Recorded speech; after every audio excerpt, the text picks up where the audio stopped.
Les inventaires. Pour effectuer un inventaire dans le logiciel, vous pouvez utiliser la commande inventaire sur le menu Stock, qui est inventaire, ou à partir du volet droit, vous cliquez sur inventaire pour afficher la liste des inventaires existants dans le système. Pour ajouter un inventaire, cliquez sur ajouter. Vous sélectionnez le magasin que vous voulez inventorier. Saisissez le responsable de l'inventaire, le motif de l'inventaire. Par exemple, ici, j'avais saisi l'inventaire de fin mai.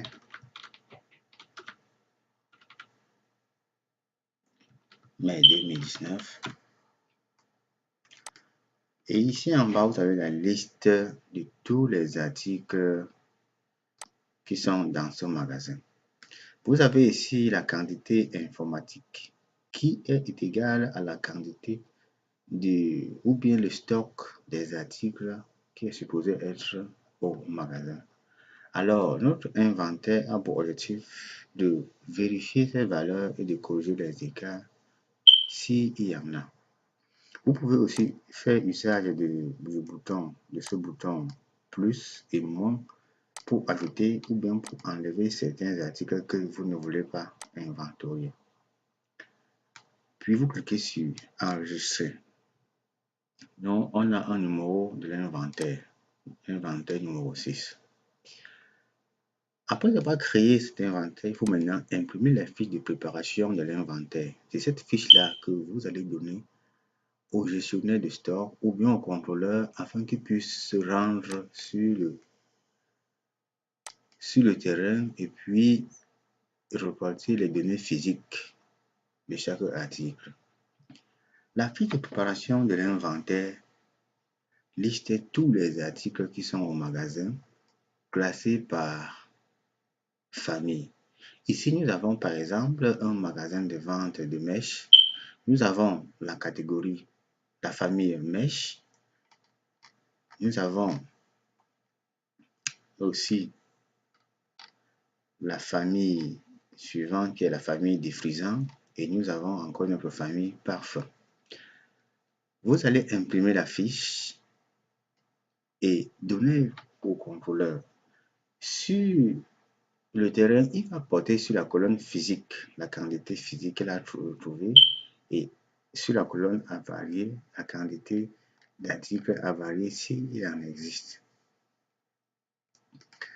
Une fois le contrôleur finit avec l'inventaire physique sur le magasin, il revient dans le logiciel, ouvre l'inventaire et commence à porter les différentes valeurs qu'il a trouvées au magasin sur la colonne quantité physique bon et à varier s'il y en a. Ici, quantité informatique reste la quantité qui était supposée être au magasin. Là, je porte les différentes valeurs que j'ai trouvées sur le magasin. Vous pouvez sauter quand c'est 0.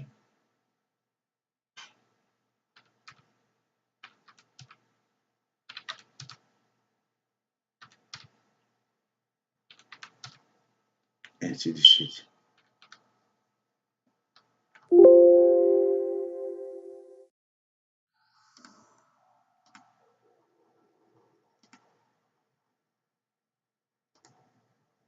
Alors, vous finissez de saisir les quantités physiques bonnes trouvées sur le site, puis vous enregistrez. Une fois enregistré et vous actualisez, le statut change en statut validé. Si vous réimprimez encore une fois de plus votre état d'inventaire, ça sera maintenant différent. Cela sera maintenant un état de valorisation de l'inventaire, c'est-à-dire l'état qui a toutes les valeurs, un sommaire de l'inventaire. Vous allez voir par exemple là que sur chaque ligne, il y a son coût, l'inventaire précédent s'il y en a, le stock informatique, le stock qu'on a trouvé sur le terrain, et puis le stock avarié et enfin l'écart. Si le logiciel était paramétré de telle façon que dans le magasin, il y avait un coût, alors on aurait les écarts en fonction du stock et du coût également. Une fois fait, vous pouvez imprimer cet état pour confronter, vous rassurer que vous avez bien saisi votre inventaire. Et si tout est bien saisi, alors vous clôturez votre inventaire en cliquant sur le bouton clôturer. Une fois l'inventaire clôturé, alors le stock que vous allez utiliser, qui sera le nouveau stock, sera maintenant le stock inventorié. Pour le vérifier, il faut seulement aller à stock, fiche de stock, là, stock, fiche de stock. Vous allez voir que tous vos différents articles ont été créés avec un code, une référence IN pour dire inventaire, et cela en maintenant les stocks, le nouveau stock que vous avez saisi pendant l'inventaire. Vous pouvez continuer à facturer à nouveau. Les entrées et les sorties de stock. Nous avons ici le cas d'un utilisateur qui est un gestionnaire de stock. Vous voyez que son écran est très limité. Il n'a que deux menus, stock et impression, à part le menu dossier. Et sur le volet droit, il a le menu stock également. Nous allons voir comment faire les mouvements de stock. Nous allons commencer d'abord par les entrées simples. Pour le faire, on peut cliquer sur entrée simple ici, cliquez sur le bouton ajouter. Vous voyez ici que son magasin est un magasin figé et il ne peut pas faire les mouvements dans le magasin, dans un autre magasin. Ici, vous devez mettre le motif du mouvement. Je mets le motif. Et ici, vous choisissez les articles les uns après les autres et puis vous saisissez la quantité à faire entrer. Puis vous validez.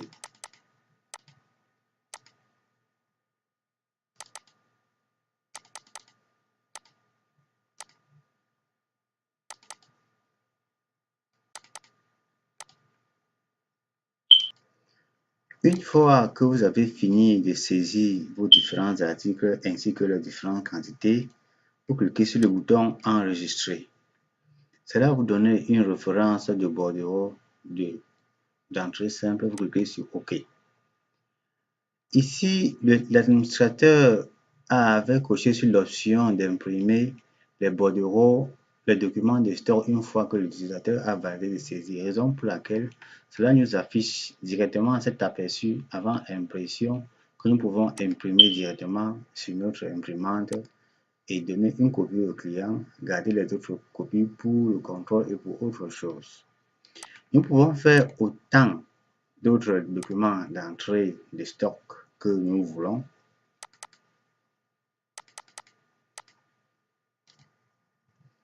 Ici, là, vous voyez que les quantités qui étaient 0,0 ont subitement changé. C'est parce que nous avons fait un mouvement d'entrée de stock de ces différentes quantités. Voilà la raison pour laquelle le stock-ci a changé. Puis j'enregistre. Le motif est vide. J'enregistre et puis cela m'affiche l'aperçu avant impression. Pour les sorties de stock simple, vous cliquez sur sortie simple, cliquez sur le bouton ajouter, donnez le motif de sortie, Appro par exemple, sélectionnez ces différents articles. Ici, le système nous dit que le stock est insuffisant, nous ne pouvons pas sortir plus d'articles qu'il y en a stock au magasin. Donc, nous devons réduire la quantité, puisque j'ai pris article test 2 et j'ai saisi la quantité 3. Maintenant, j'avais saisi 1, j'avais ajouté. Une fois que vous avez fini, vous cliquez sur le bouton enregistrer. Cela vous donne une référence BS maintenant. Cliquez sur OK. Puis cela vous affiche encore l'aperçu avec impression. Vous imprimez et vous donnez une copie. Vous signez, lui signe, vous donnez une copie au client ou bien à celui qui est venu prendre le stock, etc. Dans le cas où il y a eu facturation au préalable par l'assistant commercial ou bien par le responsable de la facturation ou bien par toute une autre personne, alors nous n'allons pas passer par entrée, par sortie simple. Nous allons plutôt aller à bordereau de livraison. Cliquez sur le bouton ajouter. Choisir l'OL correspondant puisque l'assistant commercial ou bien le client va nous communiquer son ordre de livraison. Alors nous choisissons son ordre de livraison. La liste des articles s'affiche automatiquement. Nous utilisons la colonne quantité pour saisir maintenant les différentes quantités que nous voulons livrer à notre client. Alors, ici, la valeur supérieure au solde du document ou du stock disponible. Ici, j'ai saisi 2, alors le stock est 0. Par conséquent, je ne peux pas livrer cet article tant qu'il n'y a pas eu d'approvisionnement de stock. Par contre, ici, même si je ne peux pas livrer, le stock est 0. Mais ici, nous avons 3, donc je peux bien livrer 2 ou bien les 3 qu'il y a au magasin. J'enregistre. Dès que j'ai fini de saisir, j'enregistre. Cela me donne plutôt un BL. Clique sur OK. Cela m'affiche maintenant un bordereau de livraison client avec toutes les différentes caractéristiques. Je vais choisir maintenant le second ordre de livraison qui passe ici. Ceci, le stock est toujours 0. Alors, ça c'est Tanguy 33 litres. Nous devons faire l'approvisionnement de Tanguy 33 litres avant de continuer. Alors, nous avons fait l'approvisionnement en stock de telle façon que nous pouvons aisément livrer nos différents clients. Alors, vous voyez ici que le stock est vraiment disponible, qui est supérieur au solde de chaque ligne. Alors, quand tout est OK, vous pouvez faire usage du bouton Tout livrer pour livrer tout également au lieu de saisir ligne par ligne.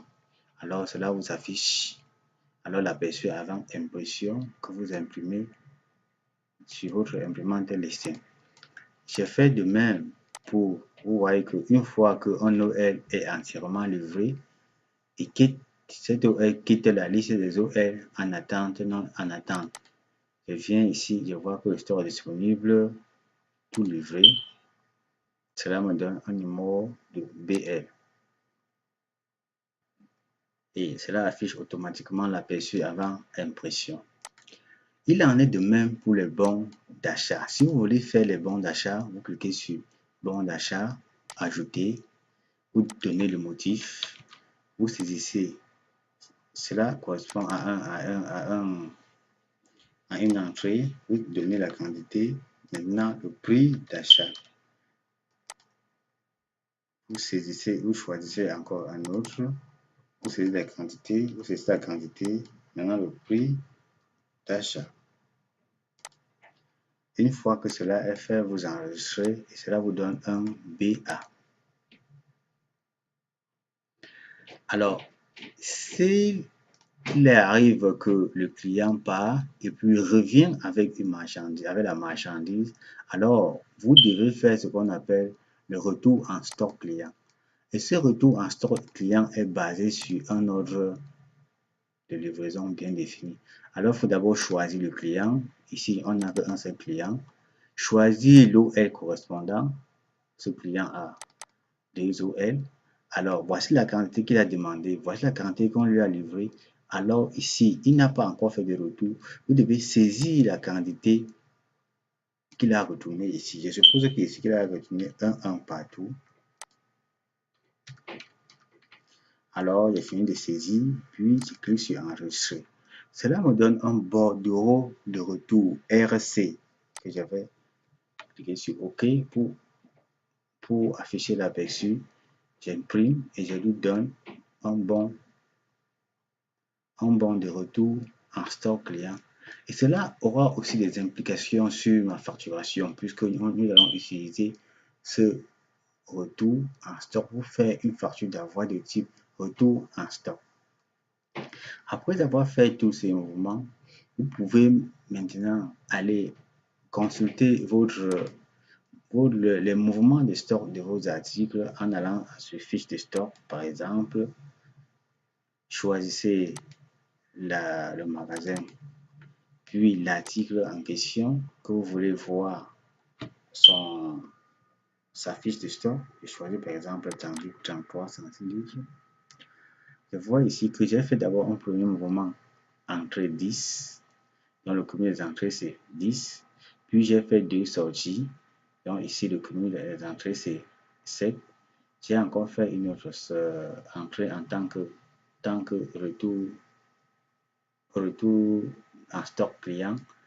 Cela me fait un solde de 11. Vous pouvez aussi imprimer la fiche de stock d'un client de la même manière.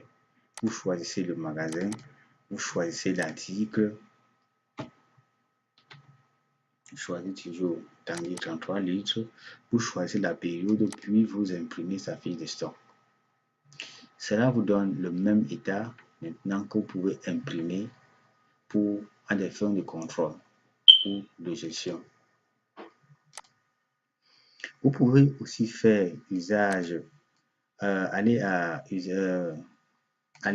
l'état de stock de votre magasin pour voir quelles sont les différentes quantités des articles qui se trouvent dans votre magasin. Alors vous cliquez, votre magasin est déjà là. Vous avez déjà un ensemble de lignes qui donne pour chaque article son coût, la quantité de l'inventaire passé, c'est que son cumul d'entrée, son cumul de sortie, les non livrés, etc., que vous pouvez bien imprimer.